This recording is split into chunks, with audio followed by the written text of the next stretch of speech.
ముఖ్యమంత్రి విజయ్ సరైన నిర్ణయం తీసుకున్నారు.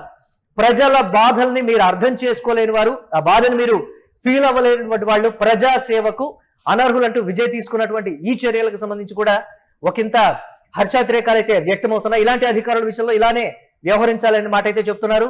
జరిగిన సంఘటన ఏంటి, వారు వ్యవహరించిన విధానం ఏంటి?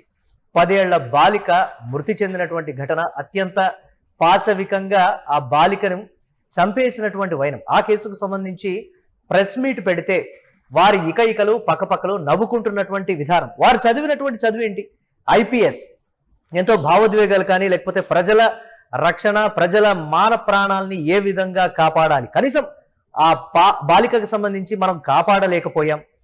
ఇప్పటికైనా సరే మనం న్యాయం చేయాలి అని ఎక్కడా కూడా ఆ ముగ్గురు పోలీసు అధికారులు వ్యక్తం కావట్లేదు. పర్టికులర్ గా మధ్యలో ఉన్నటువంటి ఆ మహిళా పోలీసు అధికారి తీరుపై, సాటి మహిళ అంటే ఒక చిన్న పాప చనిపోతే సాటి మహిళని కూడా చూడకుండా ఆ విధంగా ఇకలు పక్కపక్కలు ఆ విధంగా నవ్వుతూ సభ్య సమాజానికి ఏం మెసేజ్ ఇస్తోంది? ప్రత్యేక అధికారులను కూడా విజయ్ నియమించినట్లుగా కూడా తెలుస్తోంది. త్వరితగతిన ఈ కేసుని పరిష్కరించాల్సిందిగా అధికారులకైతే ఆదేశాలు ఇచ్చారు. ఈ ముగ్గురు అధికారుల స్థానంలో వేరే ఉన్నతాధికారులను కూడా నియమించడానికి ఉత్తర్వులు జారీ చేసినట్లుగా కూడా తెలుస్తోంది.